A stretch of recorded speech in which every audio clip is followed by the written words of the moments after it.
Well, hello everyone, and welcome to this week's episode of Mustard Seed Leadership Podcast, where we are doing a series called Growing Your Leadership Capacity, and we are almost at the end of it. We're on week 5 out of week 6 now.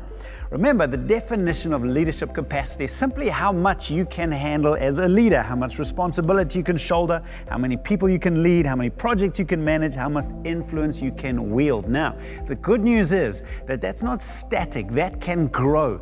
And this series is all about how do we expand and stretch our leadership capacity. Big idea, leaders of great influence have learned to stretch their capacity as much as possible. So, we've covered the following topics so far. Week 1, focus on as few things as possible. Number 2, do as little as possible. Number 3, meet as few people as possible. Week number 4, make as few decisions as possible. And what we want to focus on today, week number 5, is start planning as early as possible. Now, this is in fact one of the quickest and easiest ways and practical ways that you can expand your leadership capacity. I'm amazed at how many leaders are poor planners. I remember all the way back, my first leadership role, I was now put in charge of leading the youth. The problem was I had a useless leadership team. They were useless. They did not help me at all. I had to do everything. They never did anything. They made no contribution while I was burning out. So eventually I couldn't take it anymore. I sat them down and asked them why they are such a useless team.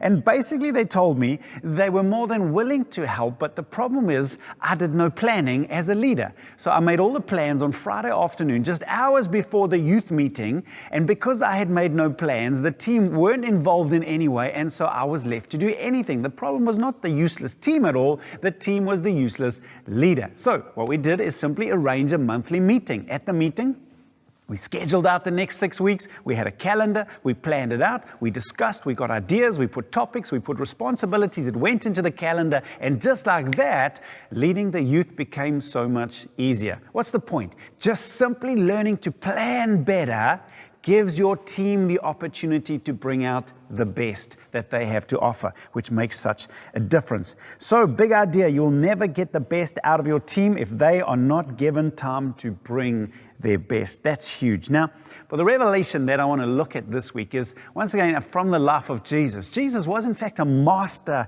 planner.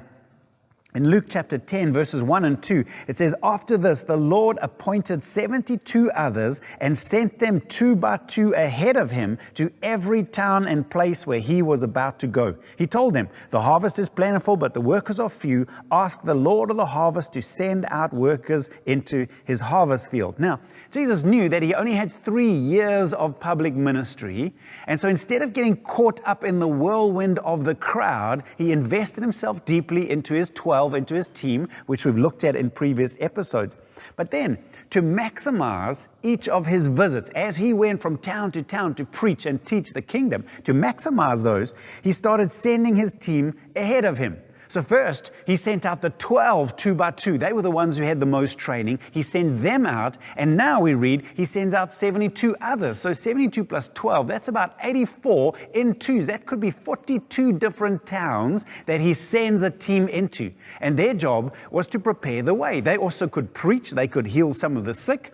But think about now what it must have been like for Jesus as Jesus entered into the next town. It wasn't a first visit because one of his team had already been there. So by the time Jesus now walks into a new town, already he's got members of his team who know the town. The elders of the town are prepared for the visit. The people are anticipating the visit. The synagogue doors are open for the visit. They know the best place where Jesus can preach and teach. They've already found the best house where the team can stay. In other words, Jesus' visit from town to town became so much more effective because he had equipped the team, made a plan, sent them out. Plus, his team had grown so much because they had the experience of not just being with Jesus, but doing what Jesus did. All because Jesus made a plan. Now that's why we can enlarge our leadership capacity by simply learning to plan as early as possible. So, big capacity leaders plan early so that the team has time to bring out their best. Jesus' visits became more and more effective and his job so much easier because he planned early so that his team could bring their best. So let's get practical. I want you to evaluate yourself right now. How good are you as a planner? If you're realizing this is an area you could grow so much, here are a couple of practical thoughts. Number one, aim to plan yearly, monthly, weekly, and daily. Be intentional about setting aside time to do your planning. For example, I know October, when October hits, that's the time I should be planning the whole of the year ahead. In my mind, that's the time. What about weekly plans? We've got a staff meeting first thing Tuesday morning. That's when our week starts. Let's set the plan for the week ahead. During this part of my devotion daily with the Lord, plan the day ahead. Be intentional about setting aside time to plan. Number two, find the tool that works for you.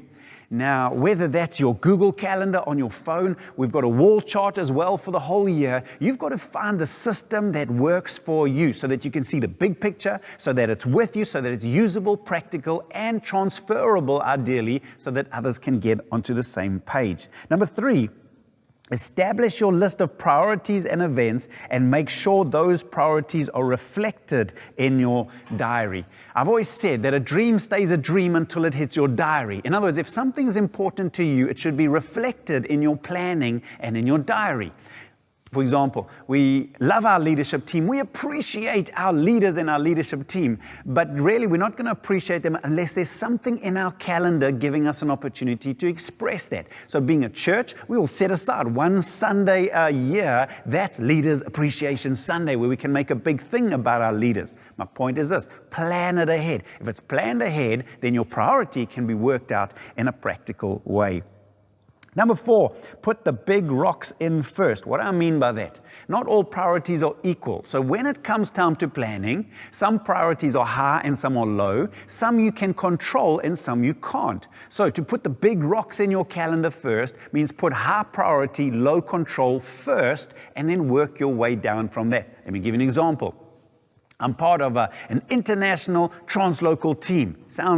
It is wonderful. It's a great, but here's what it means. It means we have a meeting every year where international people are flying in from around the world. It's a high priority and I don't get to set the date. So if I plan that last, I might discover, that week is already taken. That's bad planning.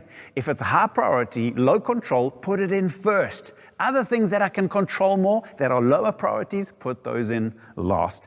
And then number five, communicate your plans. I remember wrestling because people in church often would miss the big event on a Sunday, but then I realized we only advertised it a week before when they had already made their plans. Communicate your plans early so that people can get on board. So what's the big conclusion? Big capacity leaders make plans as early as possible so that the team can bring their best and you don't get landed with everything. Hope it helps. Hope you can grow and enlarge your capacity. We'll see you again next week.